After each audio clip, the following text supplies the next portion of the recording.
Hello everyone, welcome back to my channel, Inain's Forensic Classroom. So in our last video, we did a complete overview of all the 7S, and before that, we have also covered the first two S, which is securing the scene and separating the witnesses, before we did 7S video. So if you haven't checked those, please go check them out because this series is building step by step and each video connects to the next. So today we will be talking about the third S, which is scan the scene. Now this might sound simple, like you just walk in and look around, but trust me, there's a lot more happening in this phase than most people realize. A trained investigator's first scan of a crime scene is one of the most critical moments in the entire investigation. What you notice, what you prioritize, and what decisions you make in these first few minutes can shape the entire direction of a case. So let's get into it. Now, what is the scan? The scan is the investigator's first systematic walkthrough of a crime scene. Now, I also want to emphasize the word systematic here because this is not a casual stroll through the scene. It is a deliberate, focused, and methodical observation conducted before any evidence is touched, moved, or collected. Now, at this stage, the investigator is not picking up anything. They are not collecting samples. They are simply observing. They are absorbing the complete picture of the scene as it exists in its most original undisturbed state. Now think of it like this: before a surgeon operates, they study the scans and reports, right? Before an architecture designs a building, what do? They study the land. So this crime scene investigator scan serves exactly the same purpose. It is the information gathering phase that makes everything else more effective and more accurate. So now let's talk about the primary objectives of the scan, right?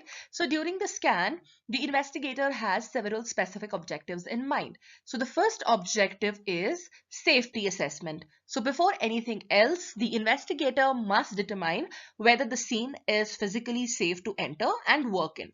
So this means checking for immediate hazards. For example, is there a gas leak, or is there any structural damage that could cause a collapse? Are there any biological hazards like blood-borne pathogens or chemical substances?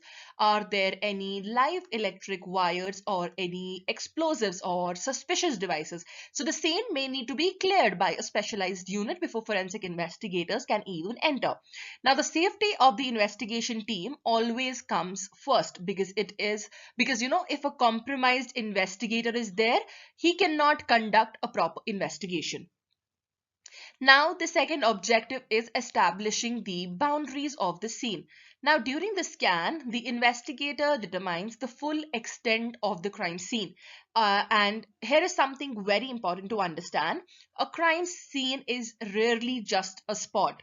There's usually a primary scene, uh, like the central location where the main event has occurred, but there are often secondary crime scenes as well, areas that are connected to the crime, like an entry point, an exit route, or a getaway vehicle, a location where evidence was disposed of. So the scan helps the investigator identify all of these connected areas so that the perimeter can be adjusted accordingly and nothing falls outside the protected zone.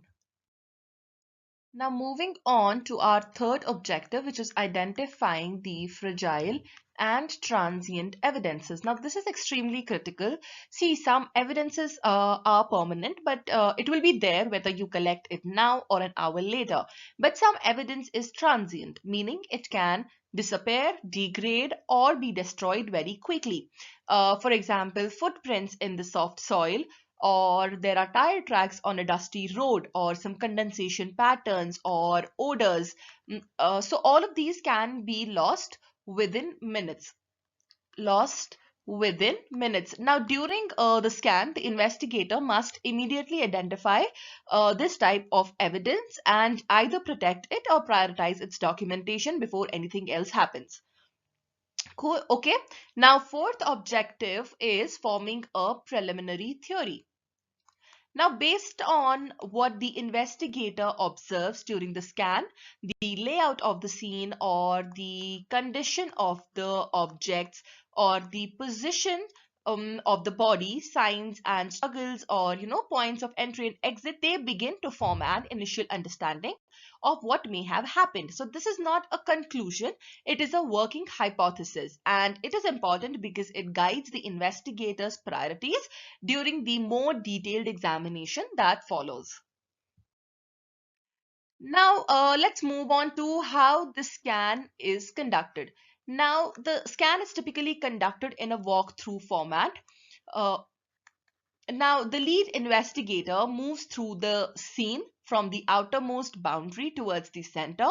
Uh, right, and or sometimes maybe in a defined pattern, so being careful to step only on designated pathways in order to avoid disturbing evidences. So during this walkthrough, the investigator uses all of their senses, not just sight. The smell of the scene can indicate accelerants in an arson case, or decomposition, chemicals, or even perfume left behind by the suspect.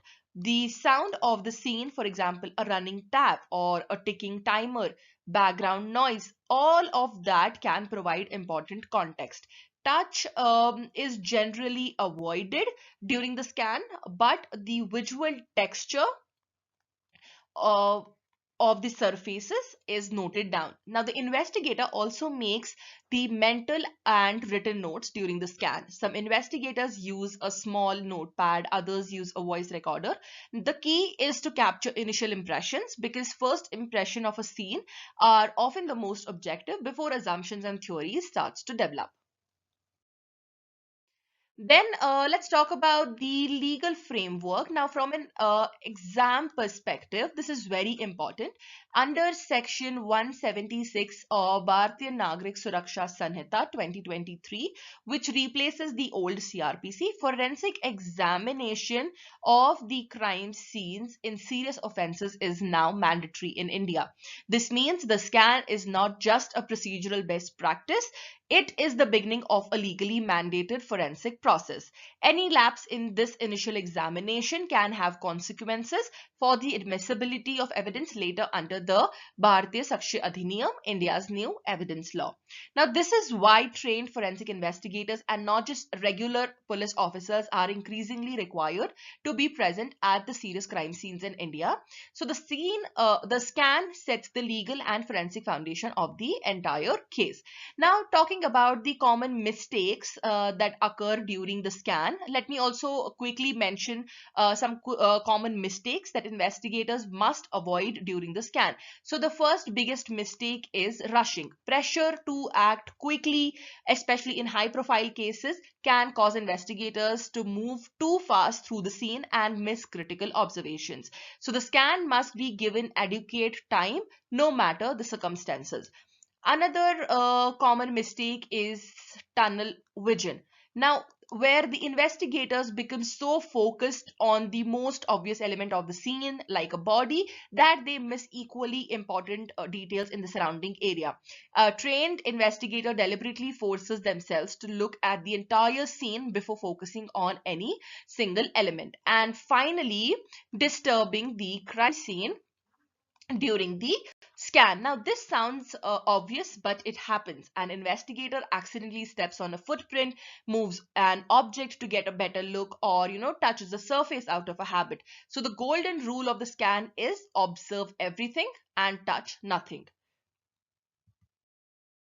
So to summarize, the scan is the investigator's first systematic walkthrough of the crime scene. If you found this video helpful, please hit that like button. If you are new here, please subscribe and hit the bell icon so you never miss a new video. Thank you so much for watching. I'll see you in the next one. Bye bye. Take care.